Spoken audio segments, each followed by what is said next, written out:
Assalamu alaikum, I'm Manar from Morocco and you're watching Moroccistani Reactions. In today's video I'll react to How the Nightclub Turned Me into a Muslim by Tom, जिसका नाम था Tom और मुसलमान होने के बाद अपना नाम रैयान रख लिया है. So how the nightclub turned me into a Muslim, and let's start the video.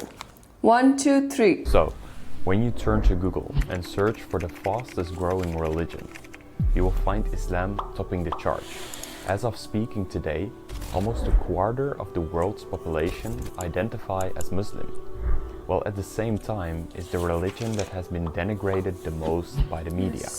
Because it's the only religion that acts like the mafia, that will kill you. Isn't that strange?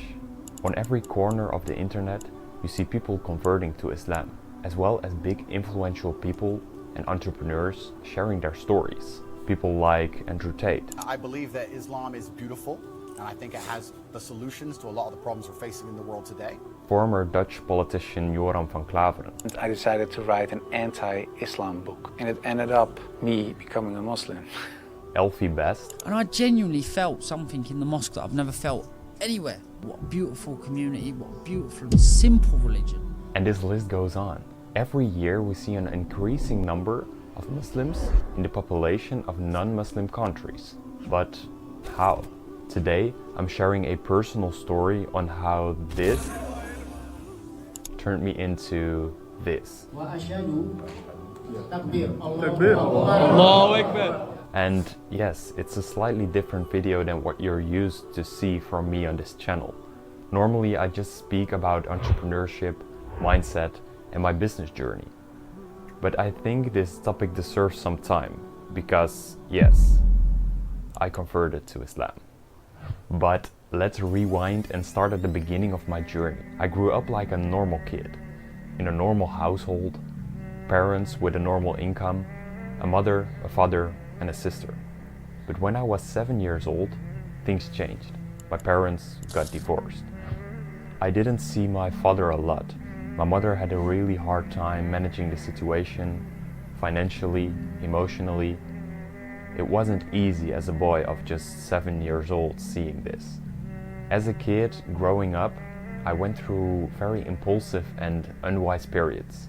Not making the right decision, hanging out with the wrong people, alcohol at a young age. You could argue that I didn't have the best or most common childhood, but it was necessary to become the man that I am today, because struggle makes a man. You learn by experience.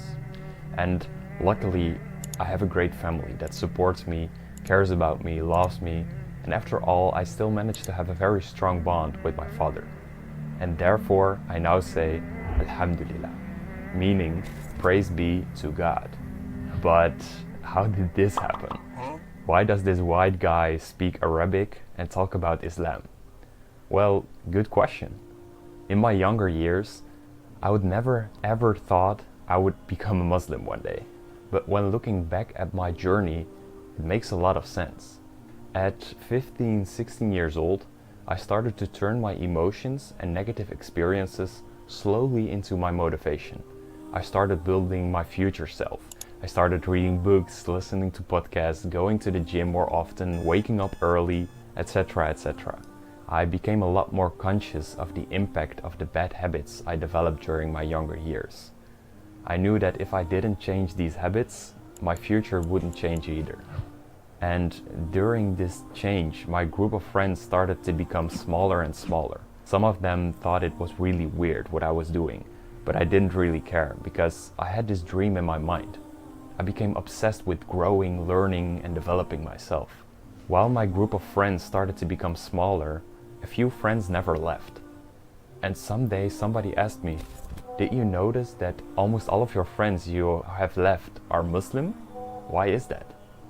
So I started thinking, and I was like, yeah, you're right. Why is that? But the answer was very simple. At that age, my Muslim friends were the only ones not drinking, not partying, and while all of the other boys in school were talking about how many girls they had, my friends were talking about the universe and the meaning of life. I mean, Muslims that stick to their religion are one of the most disciplined people I've ever seen. I just felt really inspired with these people around me. And I never really considered myself an atheist. I always had the feeling that there had to be more than what we can see with our own eyes. I mean, sometimes I just couldn't sleep when I was thinking about how incredibly huge the universe around us is. Just think about it. Most of us live their day-to-day life, working, eating, sleeping, but when you take a moment to really think about it, whether you're a Muslim, a Christian, an atheist, it's incredible. The scale of the universe, the oceans, the jungles, the animals, big, small. How did this all came to place? And what are we? What is the meaning of life? So even with these Muslim friends around me, in the beginning my interest was not really focused on the religion itself. It was more their way of life, the brotherhood, the love and respect that slowly shifted my focus to the religion that instilled these traits in them. Still without the idea of thinking I would ever become a Muslim. And this was because I always had the idea that religion was like an old fairy tale that already was disproven by science.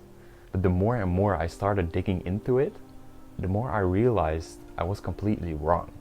So first of all, God, or Allah subhanahu wa ta'ala, as we Muslims call it, is not just a man sitting somewhere in the clouds with a magic wand.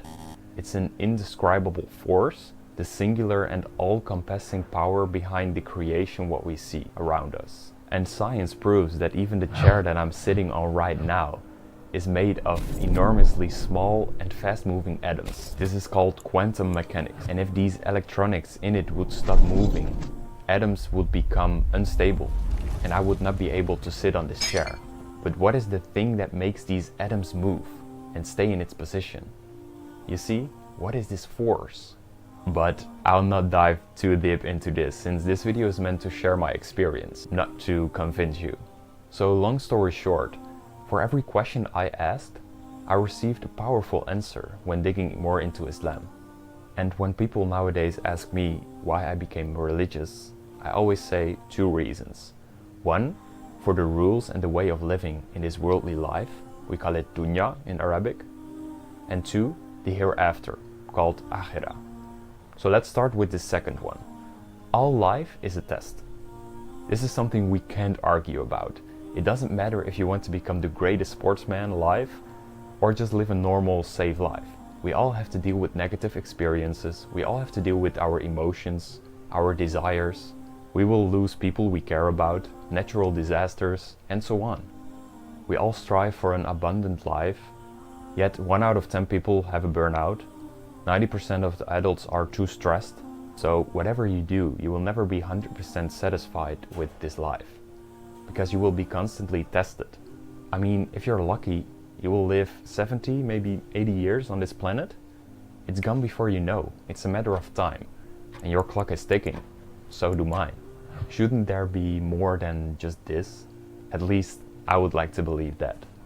But since this life is a test, just like an exam in school, there's also a final judgment.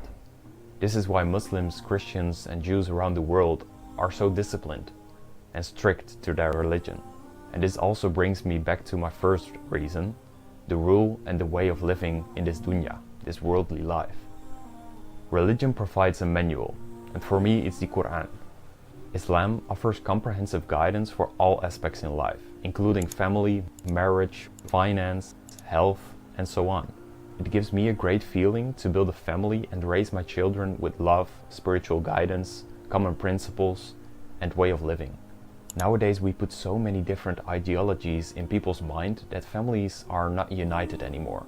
Divorce rates are going skyrocket, the youth is doing drugs, losing their virginity at 30, 40, 15 years old, dancing, twerking on TikTok to get the most views. Crime rates are increasing each year. The rich become richer, the poor become poorer. This whole system is fucked. Everyone acts upon what feels best for them, not for the people around them. Several years ago, when religion was more common, you had to uphold your family name. Respect your parents, everyone was dressed properly, The husband had to work his ass off so the wife didn't have to work and could take care of the children and the household. The whole morality has changed. And when you believe life is a test and you will be judged upon that, all you can do is focus on good deeds, be an inspiration, spreading love, helping people. And this is what my religion teaches me. When I die, the only thing I will be judged upon is my deeds.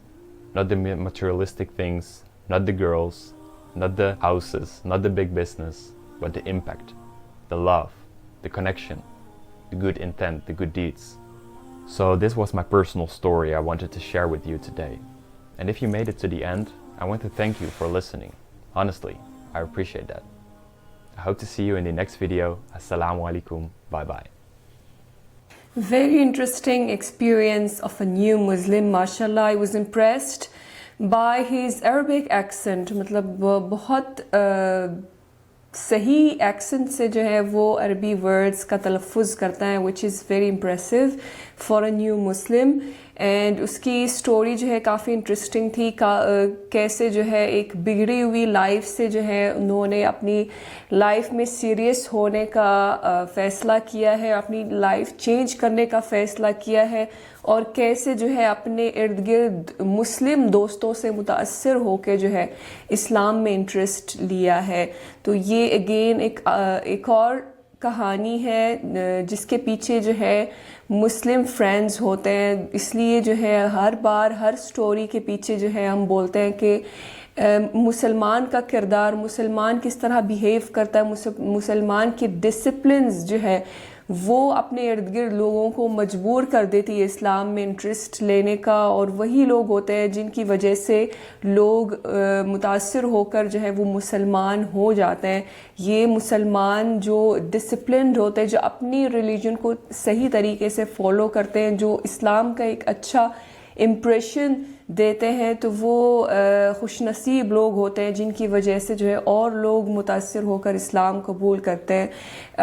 मुझे बहुत अच्छी लगी है ये video, किस तरह से जो है उन्होंने पूरी जो कायनात का, किस तरह वो कायनात को देखते हैं, किस तरह दुनिया और आखिरत को देखते हैं, पूरी तरीके से समझा दिया है. और ये एक बहुत मोटिवेशनल वीडियो है हर नॉन मुस्लिम के लिए. आई होप कि ये वीडियो जो है नॉन मुस्लिम्स भी देखें, ताकि उनका नज़रिया चेंज हो जाए और उनको पता चले कि इस दुनिया की हकीकत क्या है, सच्चाई क्या है, और ये दुनिया जो है सिर्फ़ एक चंद सालों का इम्तिहान है जिससे हम सब गुज़र रहे हैं, और असल ज़िंदगी जो है वो आखिरत है जिसके लिए हमें इस दुनिया में काम करना है, अच्छे काम करना है. मुझे बहुत अच्छी लगी है. आई होप कि ये मैसेज जो है, ये स्टोरी जो है अदर और बाकी नॉन मुस्लिम्स को इंस्पायर कर सकें, और बहुत इंस्पायरिंग और बहुत अच्छी कहानी थी. बहुत अच्छी तरीके से हर चीज़ समझा दी है, किस तरह जो है उनका नज़रिया चेंज हो गया, किस तरह हर चीज़ जो है सही तरीके से देखने लगे हैं और समझने लगे हैं. और यही चीज़ जो है नॉन मुस्लिम्स को बहुत ज़रूरत है, समझने की, चीज़ों को समझने की, इस दुनिया की सच्चाई को जानने की बहुत ज़रूरत है. तो आई होप कि इस वीडियो की वजह से बाकी लोग भी मुतासर हो के सच्चाई उनको नज़र आए, और अल्लाह ताला उनको इस वीडियो के ज़रिए हिदायत दें, और हम सबको जो है अच्छे अमाल करने की तौफीक अता फरमाए, और हमें इस दुनिया के इम्तिहान में सुरखरू करे. आमीन सुम्मा आमीन. सो ये थी आज की वीडियो. उम्मीद है कि आप सबको पसंद आई होगी. मिलते हैं इंशाल्लाह नेक्स्ट वीडियो में. चल देना, अपना बहुत ख्याल रखिएगा. फ़ी अमानिल्लाह.